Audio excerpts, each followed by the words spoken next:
Welcome to the Nonprofit Report, your update on nonprofit organizations, issues, and leaders, viewable on M. Oppenheim TV and YouTube. I'm your host, Mark Oppenheim. Today, we're talking with leaders from the Baker Center for Children and Families in Boston, Massachusetts, which promotes the best possible mental health outcomes for children and families through the integration of research, intervention, training, and policy. I am so delighted to welcome Bob Franks, President and CEO, Sarah Tannenbaum, Senior Director of Outpatient Clinical Services, and John Kershaw, Senior Director of the Manville School, a K through 11 special education day school. I'm so delighted to have you. Bob, let's start with you. We'll get right down into the weeds.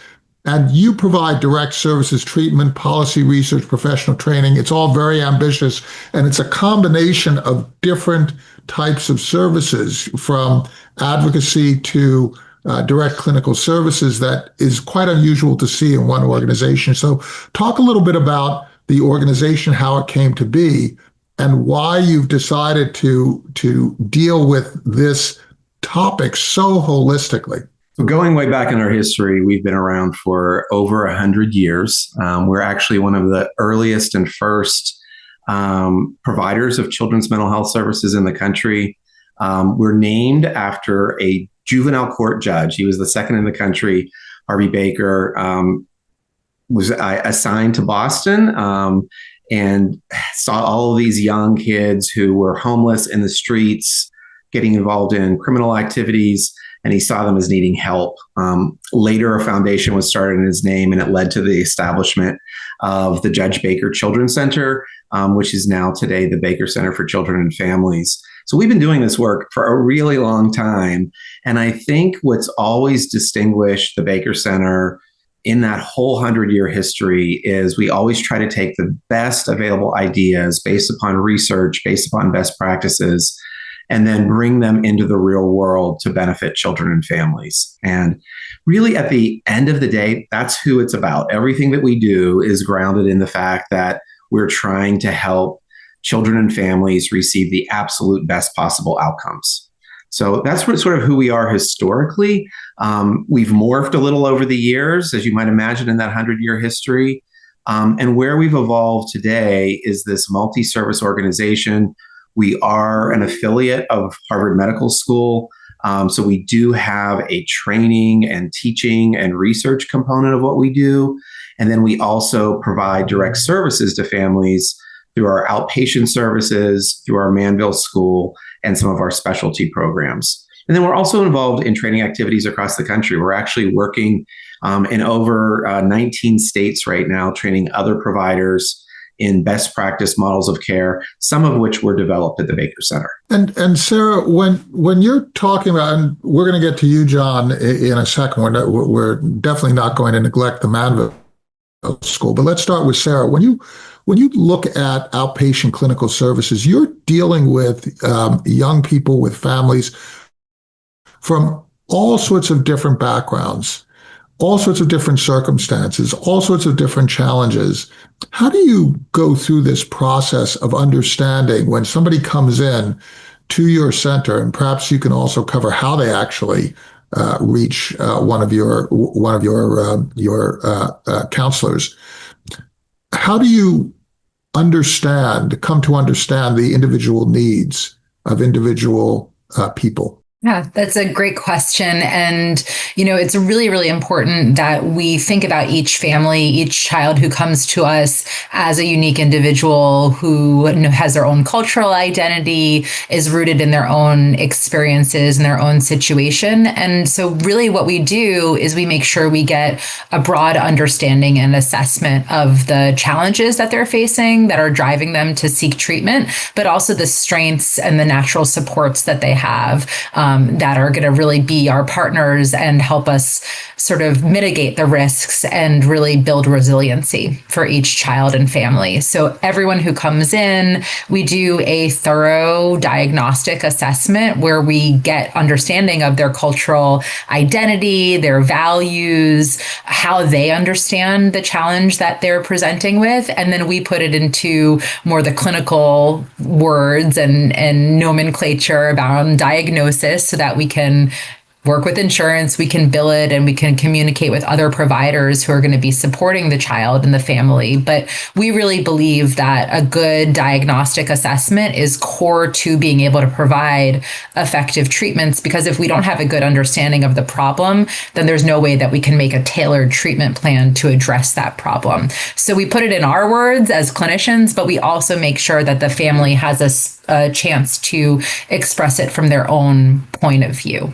And that's really how we get started. So I want to zero into your use of the word diagnostic, because what you basically said, and you kind of glossed over it, I think, is that when you're talking about diagnostic, you're talking about perhaps mental health diagnosis, but you're also talking about deconstructing the attributes of an individual's life experience.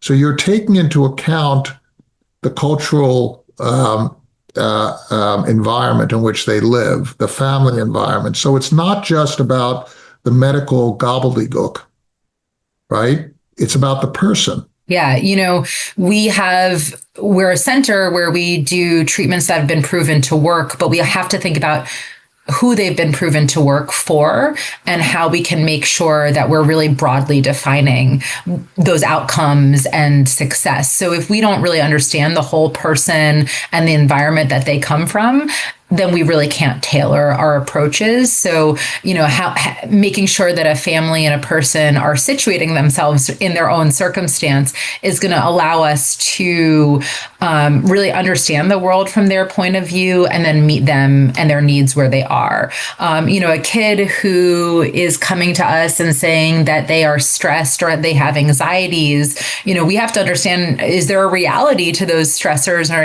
anxieties, or are those things that are maybe above and beyond what we would expect? And that's really going to help us understand if we have a good context for where they're coming from and we can hear it from their point of view. And similarly, John, as you're welcoming students to the Manville School, you also have to meet them where they live, right? I mean, if you have a new student coming in, how do you end up going through that process of understanding how each of these students can be served, and then shaping services for a common classroom, but also that takes care of individual students? Our students come to us from 50 plus different districts in the area. So there's quite a difference in the students in their hometowns, in the cities they're from. So definitely that impacts the students and how they come into us. So once we get the referral for the student and we make sure we can meet their needs and they start with us, we do either a formal or informal assessment of them as well. And for the Manville School, we look at a three-pronged approach. It's the academic, it's the clinical, and it's the behavioral. But the other piece of it, it's kind of this quiet fourth prong, which is the family. It's the caregivers. It's where they come from. So we really need to look at their culture. So if we have one approach that's working with one student, it's not going to work with another student if they come from a different background. So we really need to assess all of that when they're coming in, either in the formal or informal way, to see the best way they can learn. Our goal with all of our approaches is to make sure our students are accessing their education. And that's the ultimate goal for us, as well as all of the clinical pieces of it. But it really is to get them to access their education. So we have to take all of that into account as well and really individualize for the student. Bob, it seems to me that as you're managing such a complex organization, the only way to create the balance between individual attention and common services is to create kind of a modular way of thinking.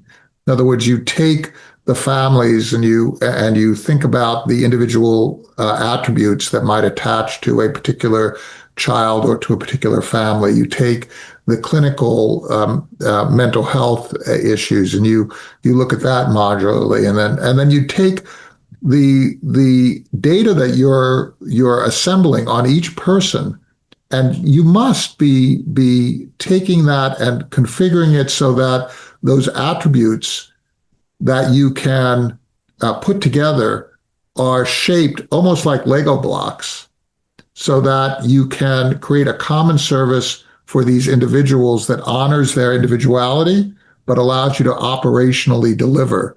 Is that how you go about this, or am I off base? Well, it's funny that you use the word modular, because the intervention that was developed at the Baker Center by my predecessor, John Weiss, and his colleague, Bruce Torpeda, is called the Modular Approach to Treatment for Children, or commonly known as MATCH. And that treatment, which we utilize in our outpatient services and we train others in across the country, really tries to identify what that child's needs are and then identify the strategies that are going to work best to address those needs. And all of that is rooted in what we know from research and practice in terms of what works. What are the best strategies to work with a child who's suffering from anxiety or depression or behavior challenges or someone who has a trauma background? All of those things have a set of skills associated with them that we actually train our clinicians to be able to utilize these modular approaches to treatment to address those needs. And picking up on our previous commentary, one of the things we do with children and families to really put it in their terms and in their language is, rather than use diagnostic terms, we say, like, what are your top problems? What are your top things that you're struggling with? And then we really measure that over time, and we report that back to the child and family. Like, we could map and we could actually see how you did last week, how you're doing this week, when you were having challenges, and then really help the child to develop those skills to cope in those situations. And along the way, the parents learning those skills too, so that they could then support their child. And it's very involved with the caregiver and child. We don't, take children back into a mysterious room. It's very transparent, and our clinicians work really hard to engage families in the treatment. So it's interesting that you use the word modular, because that's exactly the essence of how we approach treatment. Well, I also think it's very interesting how you unpacked here, because what you're pointing out is a cultural attribute in which this is not a team of experts talking to a client. This is basically the team of experts talking to itself, right? The client is an expert. The client is a colleague, right? The client is a knowledge holder, right, John? I mean, really, it's the parent, the teacher, right, Sarah? So you're talking about what Bob was pointing to as a cultural attribute in terms of how people see themselves. This is not a bunch of experts in white lab coats talking to people who are coming in to sit at their feet and be instructed, right? Instead, you're, in a sense, your colleagues in trying to navigate a situation. Is that about right? Is that how the organization operates?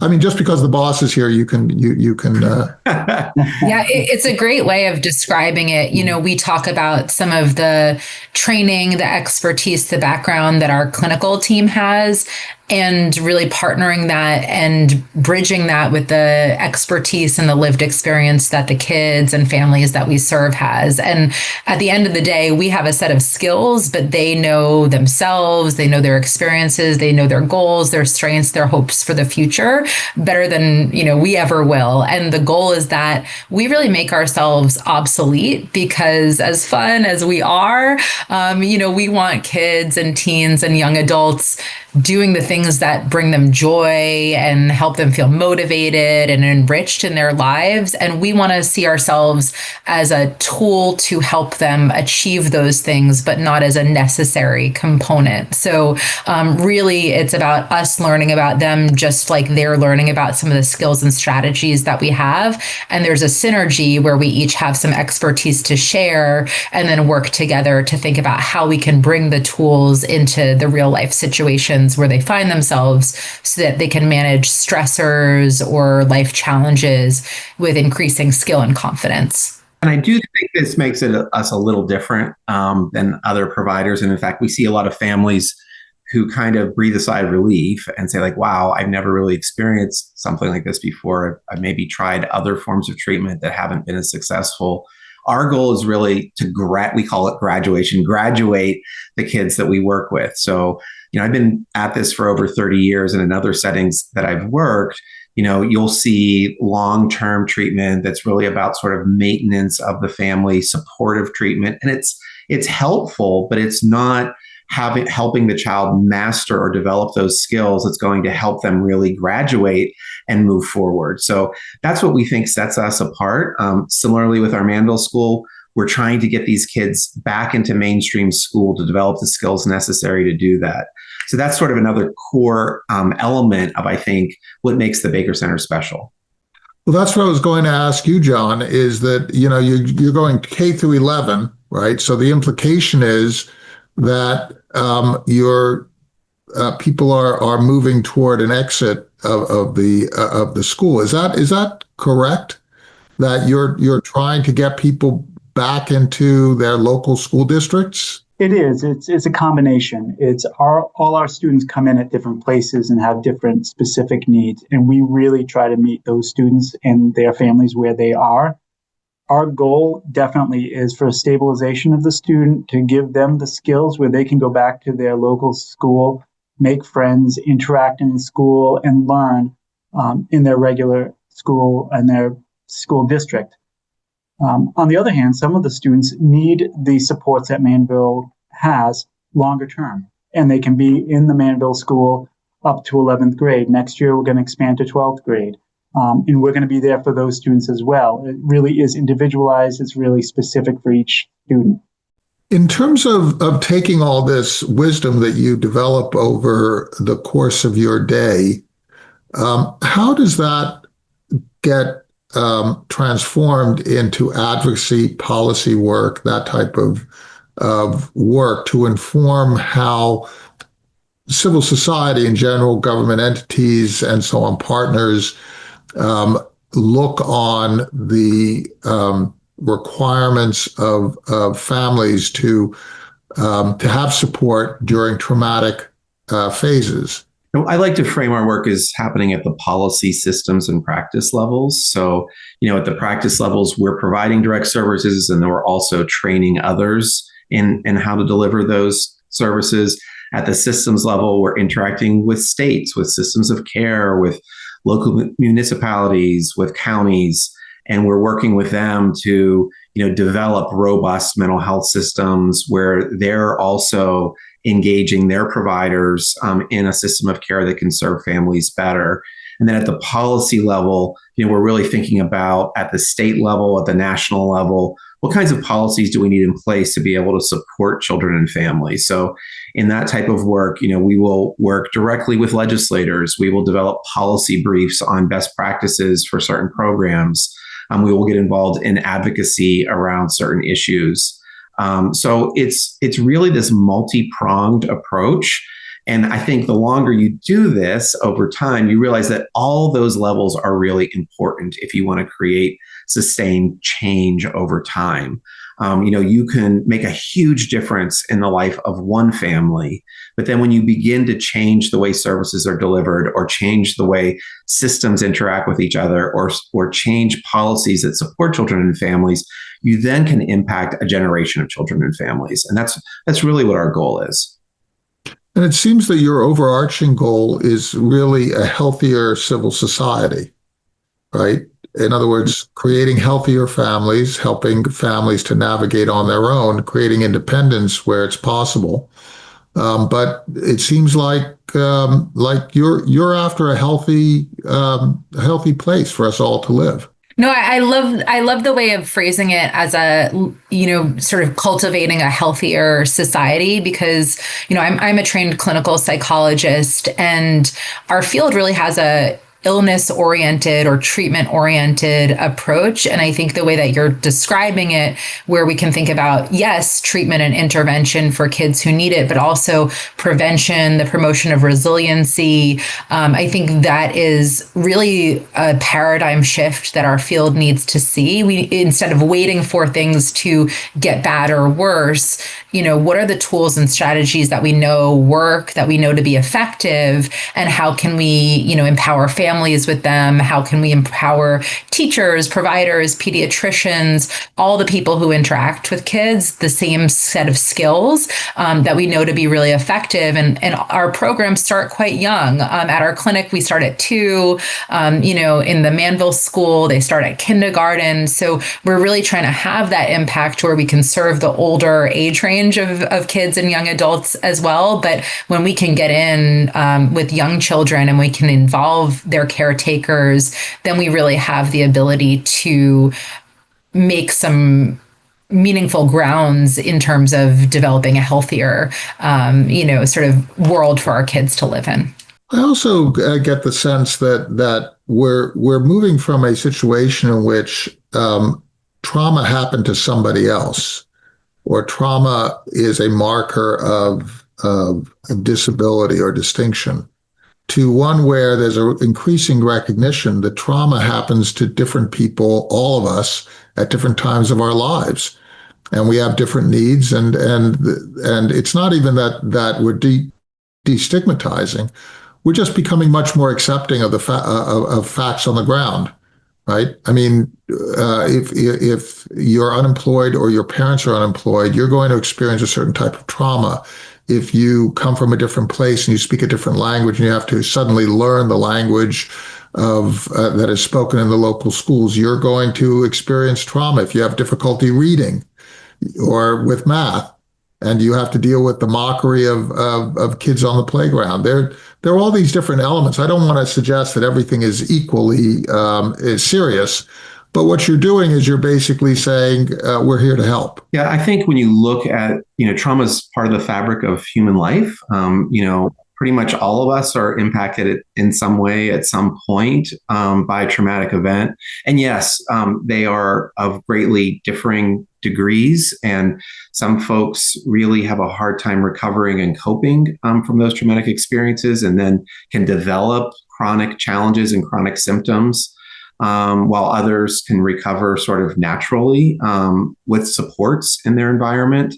But, when you're looking at the experiences of, children and adolescents, a lot of the data says 70 to 80% of kids have experienced some type of traumatic event. So it's pervasive, but it is true that all forms of trauma are not created equal. And, it depends upon the intensity, the chronicity of the event, whether or not it hits close to home or not, it impacts a family member, whether the person's sort of personal life or well-being is threatened in some way. So all those things play into it in very significant ways. But what we're here to do is we're here to really support that child and family however they're experiencing it. I was always amazed, when I was more immersed in trauma work, that within a family, you might have, 4 kids experience the same traumatic event, and they all experience it a little bit differently. And they all need different kind of help and support. So we're here to meet people where they are.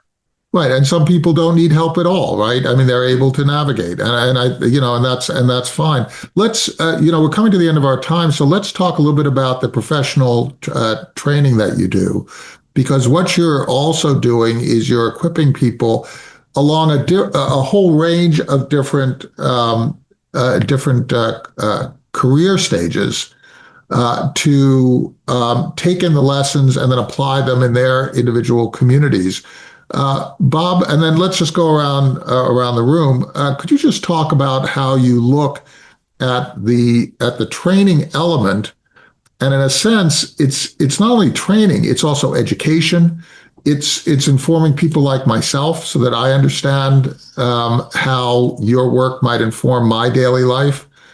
Talk a little bit about how you do that and the extent of your efforts in that area.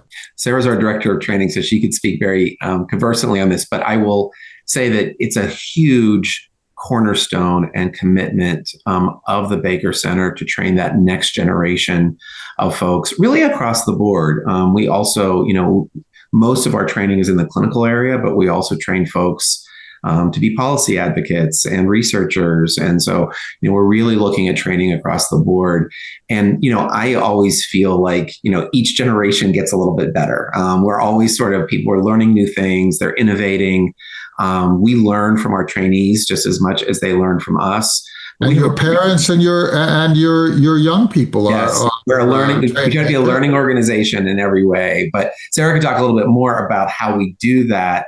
But it's a huge value of ours to train that next generation. Yeah. Well, we have training of master's and doctoral students at sort of all different levels and stages of their development. And we actually train undergraduate students as well, because we have a really strong value that if we require PhDs to change the landscape of children's mental health, we're never going to make a dent in children's mental health. So it's really about sort of empowering everyone with the knowledge, skills, and sort of the experience to get working with kids and see everyone can make a difference. Like you said, parents, kids themselves. So we have a postmaster's fellowship program. We have doctoral training programs, and we have our training clinicians come and rotate through our outpatient clinical services, through the Manville School. We have them rotate through Camp Baker, which is a summer treatment program that we run for kids with ADHD, so that they have these really rich and dynamic experiences.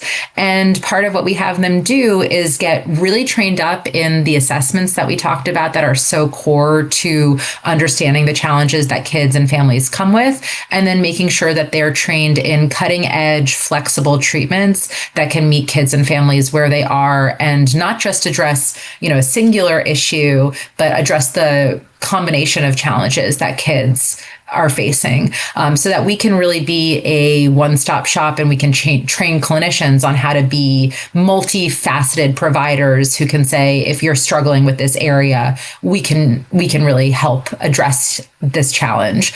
When we're doing our training, we really take that approach that we have to shepherd our trainees through a structured approach where they're getting a lot of support. So they're sort of in their zone of proximal development. That means they might watch a senior seasoned clinician do interventions or assessments first. Then they get some, hand holding as they start to try. We do a lot of practice, and then we increasingly, we increase their independence so that they feel really confident in the room with families, that it's not like, oh, they're trying it out for the first time, but wow, even though they're a training clinician, they can really understand my child, and they might even have more energy or more enthusiasm for the work than someone who's been doing it for a long time, because they're so eager and excited to learn. And we take that approach that we do internally, and we use it across the country when we're training clinicians in these best practices as well. And John, do you have also a similar type of an approach to train your next generation of teachers and counselors in the school? So we do. We foster teachers coming in and learning to teach. We will have them paired up as appropriate with seasoned teachers. But I also want to go back to what Sarah was saying, and just the benefit of the clinicians in their rotation through the Manville School. It makes such a huge difference for us.